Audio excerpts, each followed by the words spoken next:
Fama! Fique ligado nessa nova corrida pelo sucesso e conheça o talento de Felipe, Mariana, Davi, Dani, Fábio, Maíra, Marcos Vinícius, Roberta, William e Tiaguinho.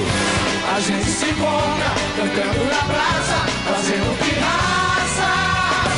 10 novos participantes, treinando, se aperfeiçoando, dando uma aula de emoção para faturar essa nova disputa. Neste sábado, depois do Caldeirão do Hulk, o show não pode parar. Fama!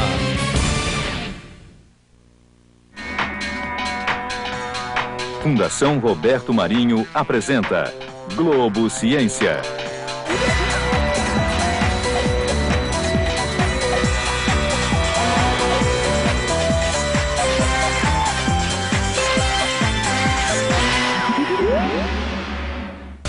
Bem-vindos a mais uma aventura da ciência. A Júlia é a nossa editora-chefe e o Gabriel, o nosso artista gráfico. Esse aí sou eu, o Theo, e a minha colega, a Alice. Nós somos os estagiários. Pesquisamos e escrevemos os artigos científicos do Projeto Globo Ciência.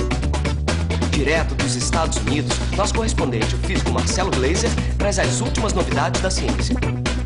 E tem ainda o Galileu, um cientista virtual que sabe tudo de ciência e sempre aparece para dar uma força nas horas mais difíceis. Ué... Gabriel, o que a porta da geladeira tá fazendo aberta? Não sei, não coloquei nada aí dentro hoje. Gente, minha comida natural, meu suco, meu pote de sorvete que tava no freezer. Tinha pote de sorvete no freezer, é? Tinha, né? Mas essa altura já deve ter virado suco. Gente, essa porta tem que ficar fechada, né? Senão descongela tudo, gasta a luz. Ué? Gabriel, cadê a borracha magnética da porta da geladeira? Desse jeito ela não vai fechar mesmo, né? Eu não sei onde ela tá, mas eu tenho um palpite.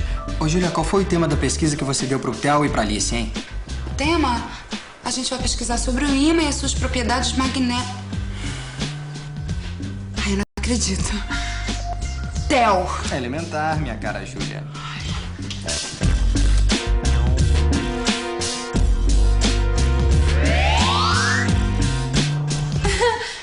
Não acredito, gente. Júlia, desculpa, eu sei que isso não se faz. Mas o Theo disse que tinha achado essa borracha magnética. Eu achei mesmo. Achei na geladeira. Mas ela ainda tinha serventia lá, né, Theo? Você sabe que a borrachinha serve pra vedar a porta pra ela ficar fechadinha, né? Eu sei, Júlia, mas a gente precisava de material pra pesquisa sobre o imã. E o Gabriel não tinha nenhum. Deixa que eu coloco isso aqui na geladeira e volto. Por favor, Gabriel. E nossa pesquisa, como é que vai? Ah, tá bem. A gente já juntou um bom material, mas não sabe por onde começar. Por quê? É porque quando a gente estuda ciência, a gente sempre estuda eletricidade e magnetismo, eles costumam aparecer juntos com o nome de eletromagnetismo. Agora, quando a gente estuda história, aí eles aparecem separados. É verdade, isso tem uma explicação. É porque os povos antigos, como os gregos, eles já conheciam tanto o magnetismo quanto a eletricidade. Só que eles não viam relação entre os dois. Mas até meados do século XIX, ninguém suspeitava dessa ligação. Ó, foi o Benjamin Franklin quem pensou que a eletricidade podia ser um fluido que podia passar de um corpo a outro. O que adquiria fluido tornava-se positivamente carregado. O que perdia, negativamente carregado. A ideia do fluido estava errada, mas ele estava no caminho certo.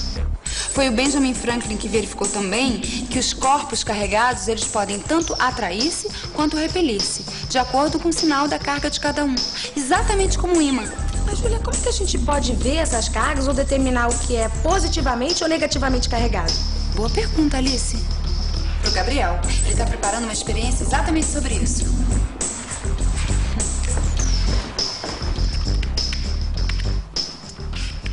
Gabriel, o que é isso? Teve festa por aqui, é? Mais ou menos, Alice. Eu achei uma dica de uma experiência que pode ajudar os leitores a entender melhor o nosso tema. Peraí, Gabriel, o que as bolas têm a ver com os ímãs? Na verdade, Alice, elas não são ímãs, mas podem mostrar o que são cargas elétricas positivas e negativas. Essas bolas aqui podem nos ajudar em muito. Eu ainda não entendi. É que com elas a gente pode demonstrar um dos princípios dos fenômenos elétricos, a eletricidade estática. E com a eletricidade estática a gente pode demonstrar um outro fenômeno elétrico fundamental, a lei da atração e repulsão. O que quer dizer que cargas elétricas de mesmo sinal se repelem entre si e cargas de sinais opostos se atraem entre si. E como é que as bexigas ajudam nisso? Com uma experiência muito simples, Alice. Ô, Theo, por favor, senta aqui. Agora me acompanha. Theozinho, as bolas. Obrigado. Agora você... Mas pra que isso, Gabriel? Tá me fazendo pagar maior mico. Não, Theo, eu tô apenas eletrificando a bola por atrito. O que tá acontecendo aqui é o seguinte. A bola de encher é feita de borracha, um material neutro.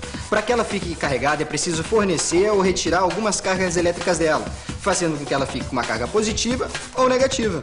A gente eletrificou as bolas do cabelo do Theo, não foi? Uhum. Agora vamos ver o que vai acontecer quando a gente tentar aproximar as duas bolas. Ih, elas se afastam, né? Mas por que, Gabriel? Porque ambas estão com a mesma carga. Foram eletrificadas pelo cabelo do Theo. Lembremos da lei. Cargas diferentes se atraem, cargas iguais se repelem. Agora eu vou esfregar só a minha bola no cabelo do Theo. De novo? Vamos ver o que acontece quando a gente aproximar a bola eletrificada da bola neutra. Tchá, tchá, tchá, tchá. Ih, elas se atraem. Isso mesmo, Alice. Isso acontece porque as duas bolas estão com cargas diferentes. E segundo a lei de atração e repulsão, corpos com cargas diferentes se atraem. Pronto, Alice. Tá aí minha bússola. Falta mais alguma coisa? Agora só falta a pilha pra gente ter a corrente elétrica. Vamos soltando uma pilha no capricho. Agora vamos ver no que vai dar, né? Vamos.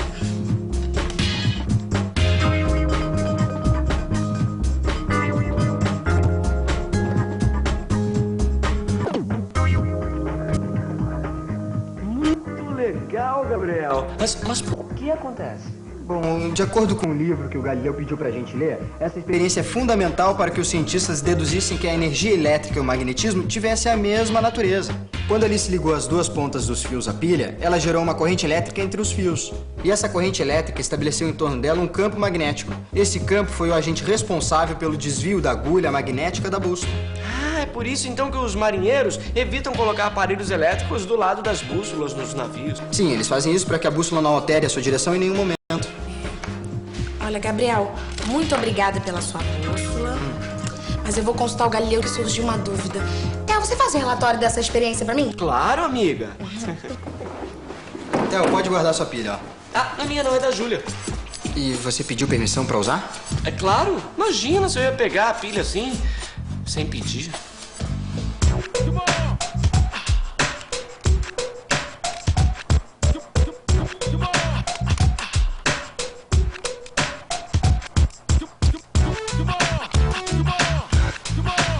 Sem pilha.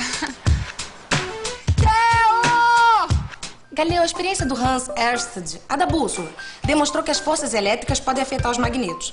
Mas o contrário também acontece, os magnetos podem afetar as forças elétricas? Grande pergunta, minha querida e curiosa Alice, grande pergunta. Foi a mesma pergunta feita pelo jovem cientista Michael Faraday e que levou à criação do eletromagnetismo. Mas como é que ele chegou ao eletromagnetismo? Por que não perguntamos ao Faraday em pessoa? Com vocês, senhoras e senhores, Michael Faraday! Hello. My laboratory is at your disposal. Meu laboratório está à sua disposição. Thank you, Galileu. O seu inglês é perfeito. É claro que eu vou mostrar para vocês com o maior prazer a minha experiência. Quando eu fiquei sabendo do sucesso da experiência de Hans Ørsted, onde um circuito elétrico afetava um ímã, eu pensei com meus botões, puxa vida, será que o contrário não acontece? Será que um ímã não afeta um circuito elétrico? Foi aí que eu fiz a seguinte experiência. Eu peguei uma bobina com ímã, tá vendo? Quando eu mexo a bobina perto do ímã, eu crio uma corrente. Foi aí que eu concluí que tanto as cargas no fio quanto no ímã geram em seu redor um potencial de força. Ou seja, a capacidade de realizar ou produzir uma ação, um movimento. Eu chamei este potencial de força de campo. Para representar os efeitos deste campo, eu imaginei algumas linhas de força que o magneto geraria em seu entorno. A partir de então, eu uni o conceito de cada uma e criei o eletromagnetismo. Aí, meus amigos, eu não parei mais. Eu também descobri que se eu ponho um circuito elétrico em movimento perto de um ímã, eu gero uma corrente elétrica. É o princípio do gerador elétrico, ou o dínamo.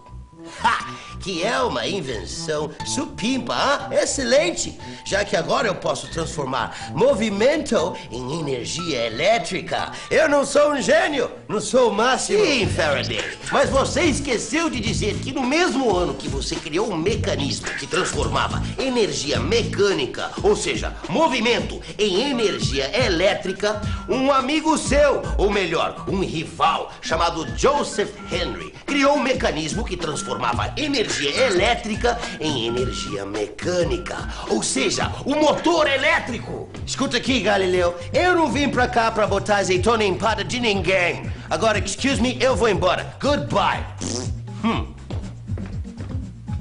Goodbye? Não se preocupe com ele. Alguns cientistas são esquentadinhos assim mesmo. O importante é saber que o princípio do gerador e do motor elétrico é o mesmo, apenas em versão contrária. Ambos funcionam com bobinas, ímãs e eletricidade. Sem o magnetismo, não seria possível transformar energia elétrica em movimento, nem movimento em energia elétrica. Obrigada, Galileu.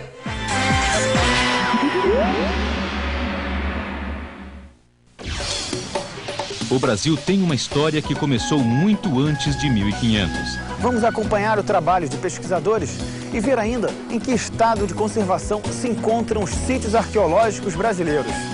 Explorando as matas, as restingas, as lagoas e o mar, os brasileiros da pré-história dependiam da relação harmoniosa com o meio ambiente para viver. Até lá! Globo Ecologia, um programa da Fundação Roberto Marinho.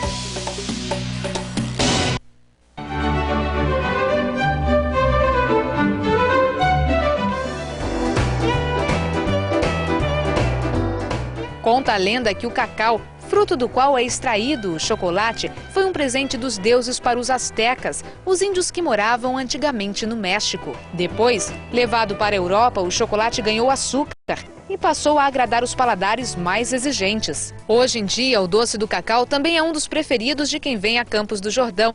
E não é para menos, quem consegue resistir a todo esse chocolate derretido e essa bandeja cheinha de bombons. O chocolate é um alimento saboroso e uma ótima fonte de energia para quem quer enfrentar o frio.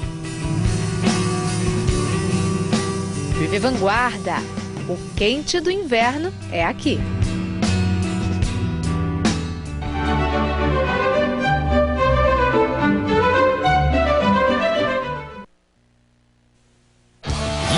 Mundial de Vôlei Masculino. Neste sábado, vamos torcer juntos pelas feras da nossa seleção em mais um desafio de arrepiar. Brasil e Polônia, ao vivo.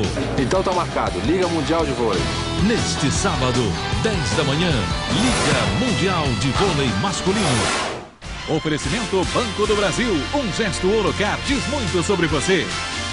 E Olímpicos, a marca oficial do vôlei brasileiro.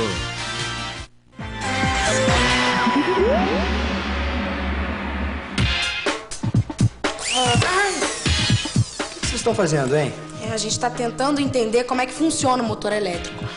Como que o magnetismo e a eletricidade fazem com que ele funcione. Ô, Alice, por que a gente não dá uma olhada melhor nesse manual que eu estava estudando para fazer uma ilustração? É aqui, ó. Dentro do motor elétrico existe um ímã que gira repelido pela corrente elétrica que passa na bobina, que é essa peça que tem esse fio de cobre enrolado. Como o ímã está preso nesse eixo aqui, em vez de ele pular fora por causa da repulsão, ele fica girando. E assim a eletricidade é transformada em movimento rotativo. Ah, muito legal, Gabriel. E todo motor elétrico funciona assim? Basicamente, sim. Por falar nisso, onde é que vocês arranjaram esse motor, hein? Ah, eu não sei. Foi o Theo que arranjou?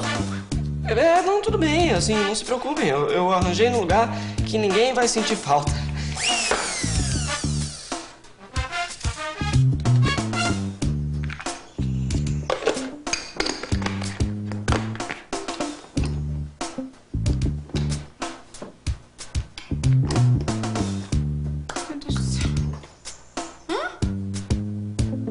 Ah, não.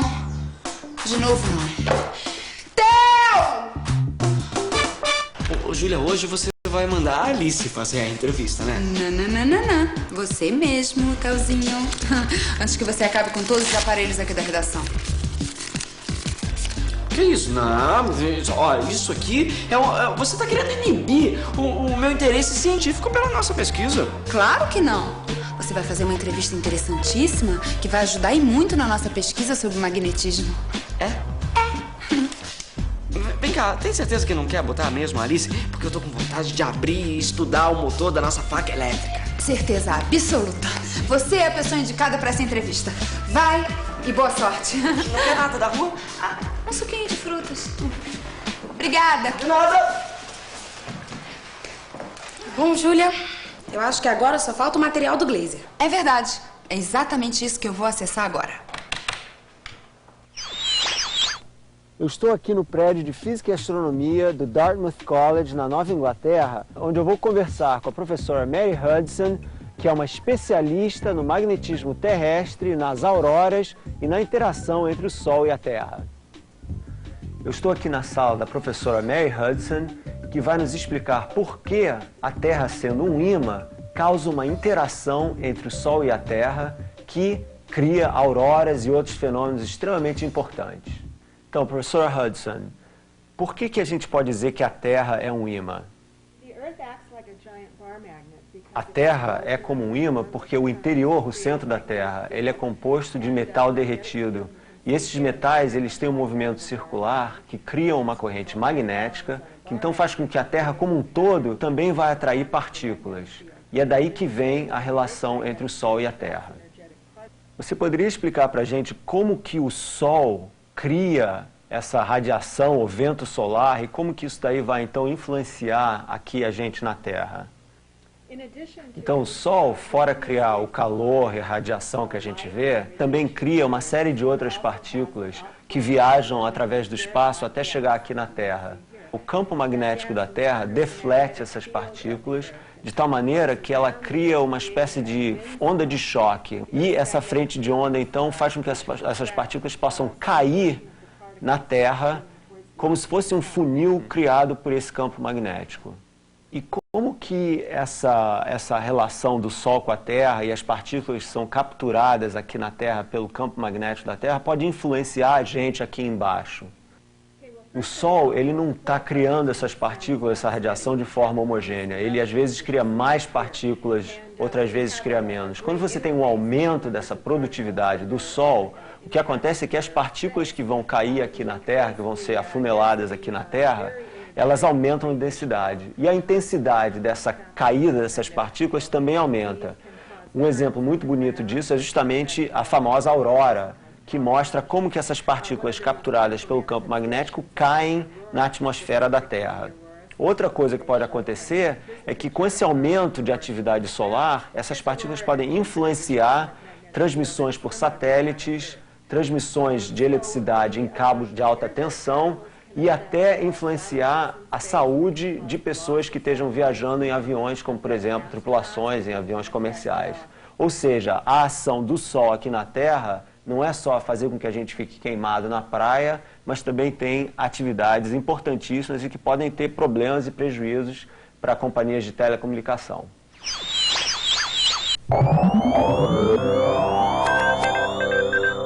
Oh, machucou a mão, Alice?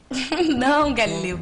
Eu tô tentando entender um pouco mais como é que se aplica a lei de Lorentz. Você estava no caminho certo ao usar a sua mão para entender melhor esta lei. A resposta para se entender a lei de Lorentz está em nossa mão. Coloque os seus 3 dedinhos de modo bem perpendicular, assim como estou fazendo. Se considerarmos sempre o dedão como o força, o indicador como o campo magnético e o médio será a velocidade. Esses 3 dedos são como setas, como vetores que mostram de forma simples e clara como uma corrente elétrica age em um campo magnético. Quando o campo atua numa direção e a força atua em outra, o movimento do objeto segue a direção do terceiro dedo. Então, a lei de Lorentz serve, por exemplo, para explicar como funcionam esses motores elétricos que vocês estão pesquisando. A força é a corrente elétrica que ligamos ao motor. O dedo indicador é o campo magnético que circunda a bobina. E O dedo médio é a velocidade de escape, o movimento gerado.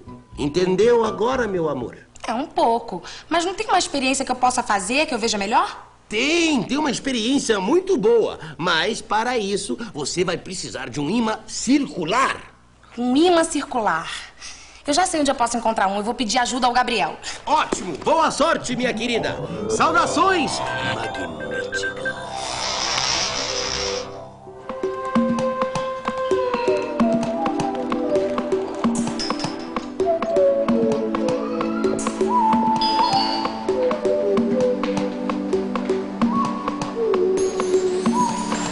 Se você é uma pesquisadora, né, em magnetismo nos seres vivos, assim, eu queria saber umas coisas. Deixa eu ligar aqui o gravador.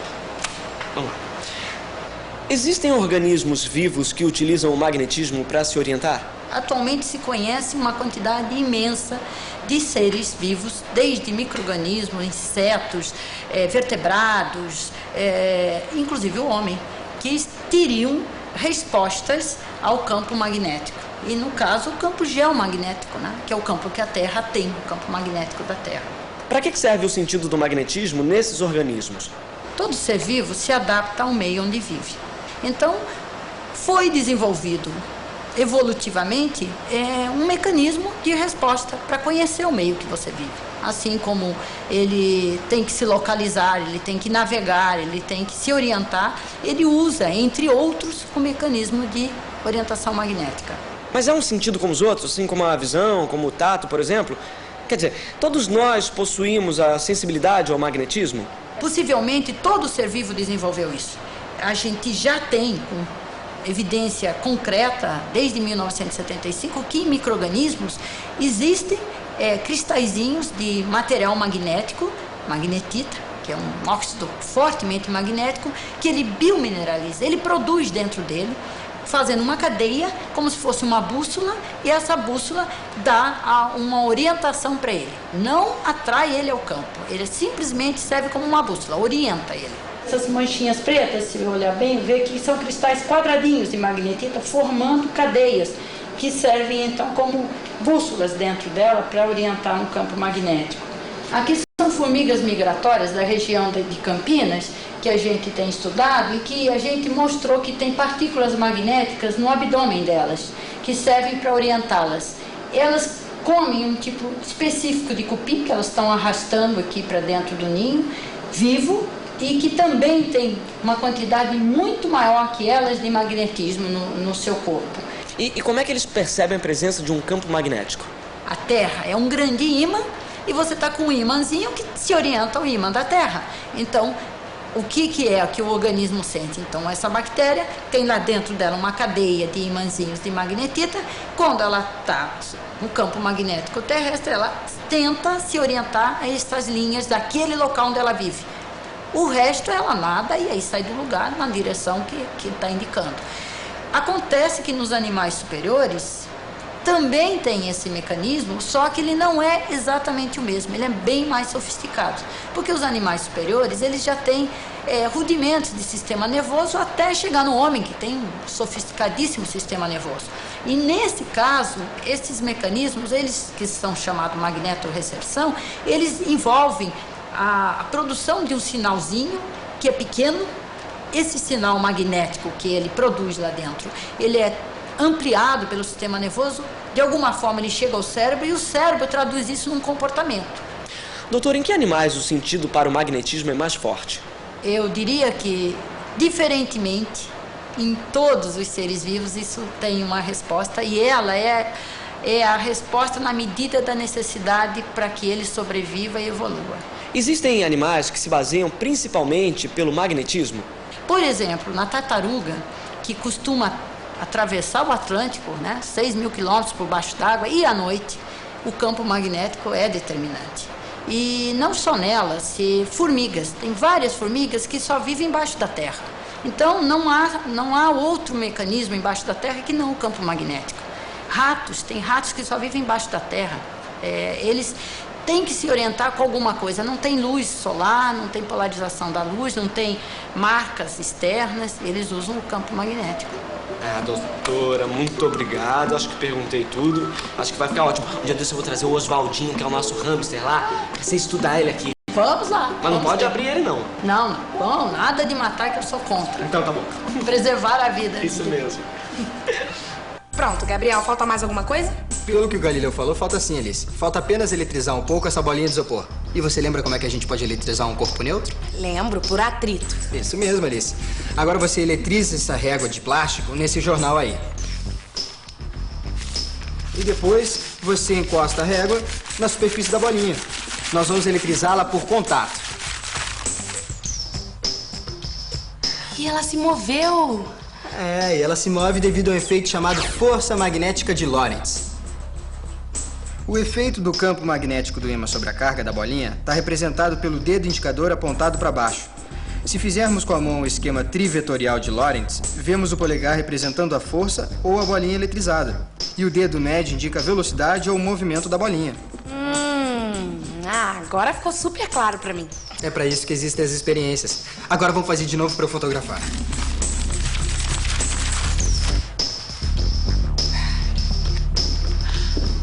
Então, gente, como é que ficou a pesquisa? Ah, tá quase pronta. Agora só falta a parte da entrevista do Theo. Olha, a gente acabou de fazer uma experiência interessantíssima. Ai, que legal. Mas como é que vocês conseguiram um ímã tão grande? Fala, pessoal. Olha a entrevista. O material ficou ótimo. Acho que vai ficar uma beleza. Ai, que bom. Assim, isso aqui vai compensar a confusão que você criou aqui na redação. Que confusão, não. Eu só queria fazer uma demonstração que a eletricidade e o magnetismo estão mais presentes na nossa vida que as pessoas imaginam. Por exemplo, nas pilhas, nos aparelhos elétricos, nas geladeiras. É, Júlia, ele só usou de um recurso. Ah, sei, um recurso. Tá bom, você tá perdoado, Theo. Então vamos ver como é que ficou a sua entrevista. Agora, Júlia? Por que você não escuta depois? Ué, por que não agora?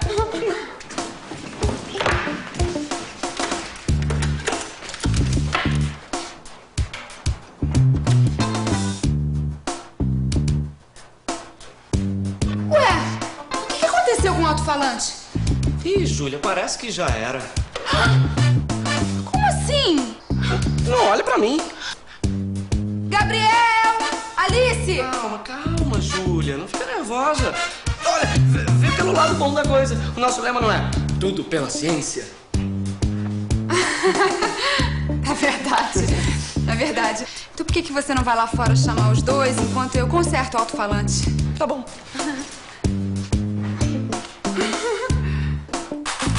Tudo pela ciência.